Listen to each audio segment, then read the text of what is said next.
Bismillahirrahmanirrahim, kembali lagi di channel Generasi Emas. Di sini kita akan membahas tentang latihan soal UTBK dengan materi kemampuan penalaran umum. Untuk itu, kita bahas nomor 1. Berikut adalah data nilai tukar dolar terhadap rupiah. Berdasarkan diagram Kartesius tersebut, nilai tukar dolar tertinggi terjadi pada langkah pertama. Kita tentukan koordinat A yaitu 1,2 dan koordinat B 1,4.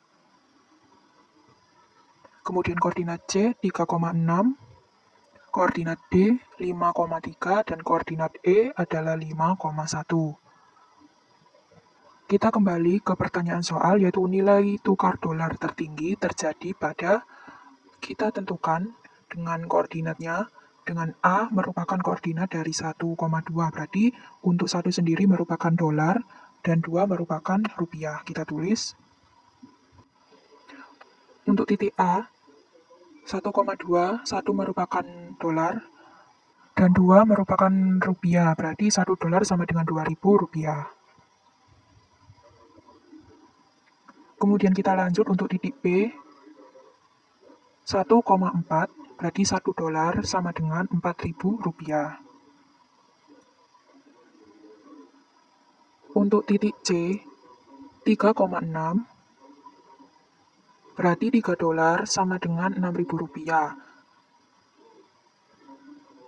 Karena soal ini jawabannya perbandingan, maka untuk dolar kita samakan semua menjadi 1. Berarti untuk 3 dolar kita jadikan 1 dibagi 3. 3 dolar sama dengan 6.000 dibagi 3 sama dengan 1 dolar, dan 6.000 dibagi 3 itu 2.000 rupiah. Kita lanjutkan untuk titik D, yaitu 5,3, 5 dolar sama dengan 3.000 rupiah.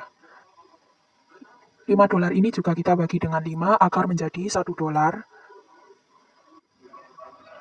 5 dolar dibagi dengan 5 berarti 1 dolar. Dan 3.000 dibagi 5, kita tulis agar mempermudah, sama dengan 600 rupiah.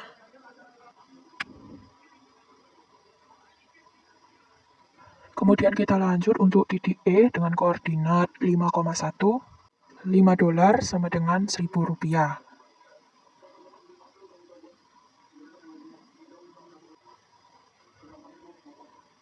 Karena untuk perbandingan, maka dolar dapat kita sederhanakan menjadi 1 dolar, berarti dibagi dengan 5. 5 dolar dibagi 5, 1 dolar, dan 1.000 rupiah dibagi dengan 5, sama dengan 200 rupiah.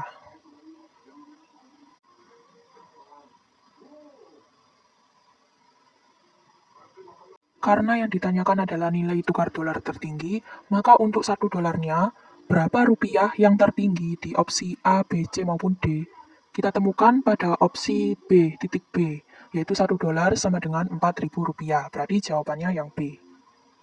Kita lanjutkan untuk nomor 2. Perhatikan grafik.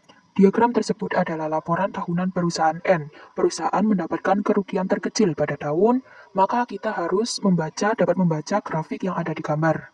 Untuk lingkaran sendiri merupakan modal, dan untuk bentuk segitiga merupakan pendapatan. Dan ditanyakan pada soal merupakan kerugian terkecil adalah pada tahun, maka dari hal tersebut kita ketahui bahwa untuk mendapatkan nilai kerugian maupun keuntungan,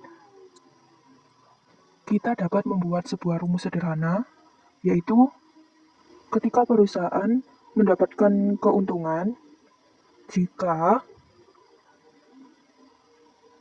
pendapatan dikurangi dengan modal,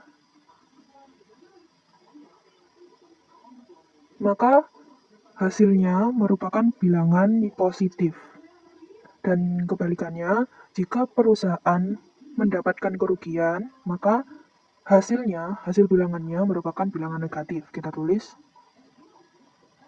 Kemudian kita kembali pada pertanyaan soal. Yang ditanyakan adalah kerugian terkecil, yaitu pada tahun. Karena kata kuncinya merupakan kerugian, maka nilainya itu harus minus. Atau nilai negatifnya itu yang paling terkecil.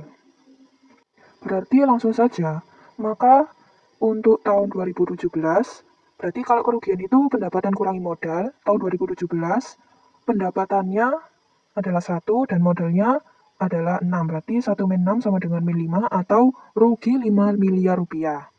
Untuk tahun 2018, pendapatannya adalah 2 dan modalnya adalah 5, berarti 2 min 5 berarti min 3 atau rugi 5 miliar rupiah. Untuk tahun 2019, untuk pendapatannya 3, modalnya 5, sama dengan min 2 atau rugi 2 miliar rupiah.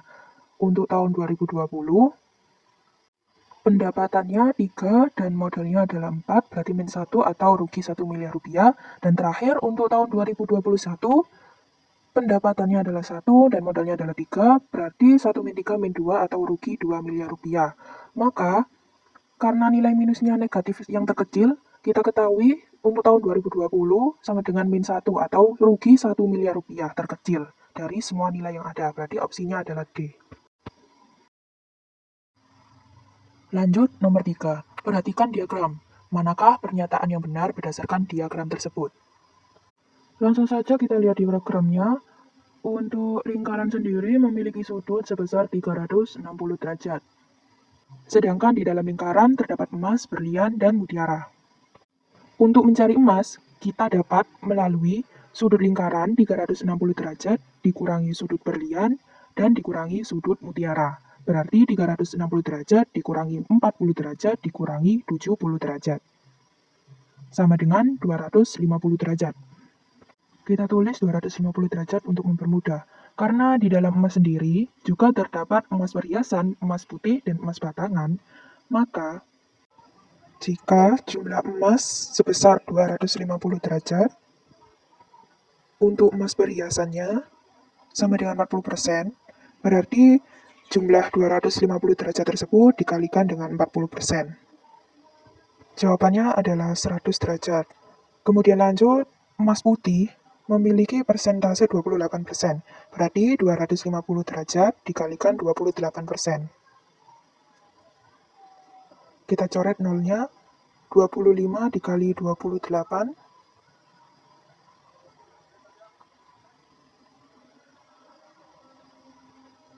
sama dengan 70 derajat. Untuk emas batangan tidak diketahui berapa jumlah persentasenya, maka karena total dari semuanya adalah 100%, untuk itu 100% dikurangi dengan 40% dari emas perhiasan dan 28% dari emas putih. Berarti 100% dikurangi 40% kurangi 28% sama dengan 32%. Kita lanjut untuk emas batangan, 250 derajat dikalikan dengan 32%.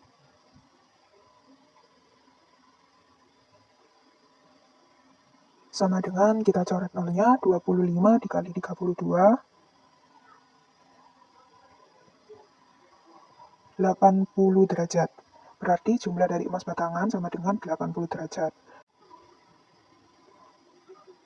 Untuk mempermudah menjawab soal, kita tulis semua hasil jawabannya. Berlian sama dengan 40 derajat, mutiara sama dengan 70 derajat, emas perhiasan kita hitung tadi sama dengan 100 derajat, emas putih sama dengan 70 derajat, terakhir emas batangan sama dengan 80 derajat. Karena diagram tersebut merupakan sebuah lingkaran, maka jumlahnya pasti 360. Kita lihat 40 derajat tambah 70 derajat tambah 100 derajat tambah 70 derajat tambah 80 derajat, itu sama dengan 360 derajat. Kita kembali ke soal, manakah pernyataan yang benar berdasarkan diagram tersebut? Kita kupas satu persatu. Untuk opsi A, daya beli masyarakat emas perhiasan lebih sedikit daripada berlian.